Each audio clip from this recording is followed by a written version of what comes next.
प्रधानमंत्री नरेंद्र मोदी की अध्यक्षता में आज G20 के नेताओं का वर्चुअल शिखर सम्मेलन होने जा रहा है। इसे लेकर G20 शेरपा अमिताभ कांत ने प्रेस वार्ता की। G20 घोषणा पत्र में 205 बिंदुओं पर सहमति बनी थी। इन पर अब तक हुई प्रगति का जायजा लेने के लिए ये वर्चुअल सम्मेलन हो रहा है। अमिताभ कांत ने बताया कि प्रधानमंत्री लगभग 2.5 महीने में दूसरी बार वर्चुअल सम्मेलन को संबोधित करने वाले हैं, जिससे ये स्पष्ट होता है कि प्रधानमंत्री G20 लीडर डिक्लेरेशन को लागू करने के प्रति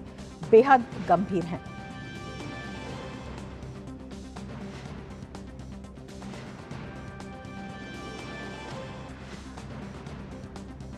और ज्यादा जानकारी के लिए नई दिल्ली से अक्षय डोंगरे हमारे संवाददाता हमारे साथ जुड़े हुए हैं। अक्षय, आपसे जानना चाहेंगे कितनी अहम, अगर हम इस समिट की बात करते हैं और 2.5 महीने में जिस तरह से प्रधानमंत्री दूसरी बार इस वर्चुअल समिट को संबोधित करने वाले हैं, तो किस तरह से व्यावहारिक रूप में जो डिक्लेरेशन में तय हुआ है उसको जमीन पर उतारना, उस पर सहमति बनाना, उस पर एक संयोजन करना अपने आप में कितना बड़ा प्रयास?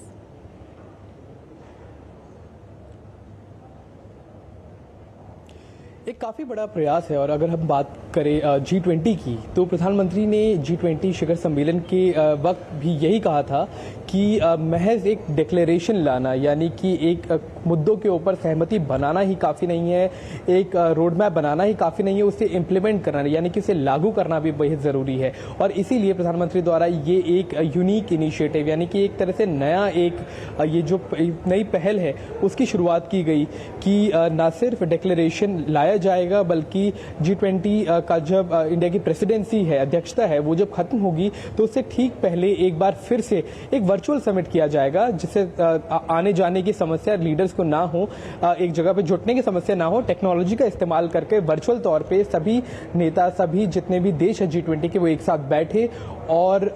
बात करें कि कितना इम्प्लीमेंटेशन, यानी कि लागू करने की प्रक्रिया कितनी आगे बढ़ चुकी है, बढ़ी भी है कि नहीं। और इसीलिए बेहद ज़रूरी हो जाता है ये वर्चुअल समिट, जो कि आज होगा 5:30 बजे से शुरू। और इसमें G20 के जितने भी नेता है वो वर्चुअली तौर पर जुड़ेंगे। एक बार सभी जो मुद्दे हैं, पुराने मुद्दे जिनके ऊपर सहमति बनी है, या फिर अगर जो नए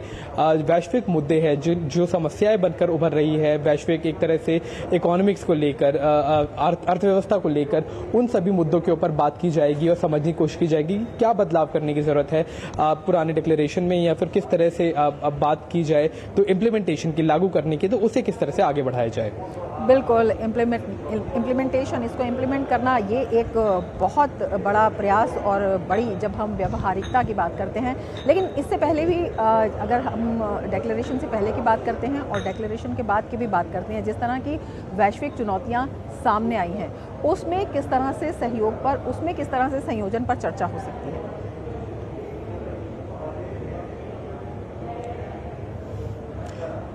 देखिए, अगर ग्लोबल साउथ की बात की जाए, जिसकी आवाज़ भारत एक मुख्य तौर पे उठाता रहा है, तो कुछ ऐसे मुद्दे हैं जो बेहद संजीदा है। अगर हम क्लाइमेट चेंज की बात की जाए, जिस तरह से एक्सट्रीम वेदर इवेंट्स, यानी कि जिस तरह से बरसात हो या फिर सूखा पड़ना हो, ये सब गतिविधियाँ जिस तरह से अब बढ़ रही है और इससे जिस तरह से अर्थव्यवस्था के ऊपर असर पड़ रहा है, तो वो एक बेहद संजीदा मुद्दा है, न सिर्फ भारत के लिए बल्कि पूरे ग्लोबल साउथ के लिए, पूरे विश्व के लिए एक ये मुद्दा रहा। बाकी बात की जाए डेवलपमेंट की, यानी कि एक तरह से जो अर्थव्यवस्था है उसे बढ़ावा देने की, उसे बढ़ाने की, या फिर अगर बात की जाए एक तरह से सबको साथ में मिलकर पूरी वैश्विक अर्थव्यवस्था को अगर एक तरह से स्थिर करने की बात की जाए, इस एक ऐसे वक्त में जहां ना सिर्फ यूक्रेन में एक तरह से जंग चल रही है, बल्कि मिडिल ईस्ट की बात की जाए तो वहां भी समस्या है, वहां भी एक तरह से कॉन्फ्लिक्ट चल रहा है। तो ऐसे में क्या क्या चीजें हैं जो बदलाव जो है, जिनकी जरूरत है, उनके ऊपर बात की जाएगी। डिक्लेरेशन में हमने देखा कि काफी एक ऐतिहासिक डिक्लेरेशन ये था कि G20 के सभी देशों ने एक कुछ मुद्दों के ऊपर सहमति बनाई, सभी मुद्दों के ऊपर सहमति बनाई उस वक्त में जब आपस में काफी ज्यादा खटास कई सारे देशों के बीच में आई हुई है। तो उसको किस तरह से आगे बढ़ाने का काम जारी है इस वक्त, उस बात को लेकर काफी अहम बातचीत आज होने की उम्मीद है। और ये सभी इंडिया की G20 अध्यक्षता खत्म होने से ठीक पहले किया जा रहा है और एक तरह से एक एग्जाम्पल सेट किया जा रहा है कि किस तरह से G20 को एक प्रोग्रेसिव तौर पर आगे लेकर जाया जा सकता है, और जो आने वाले देश जिनकी अध्यक्षता होने वाली है वो भी इससे काफी ज्यादा सीख ले सकते हैं। बिल्कुल अक्षय, आप नज़र बनाए रखें। फिलहाल शुक्रिया पूरी जानकारी के लिए।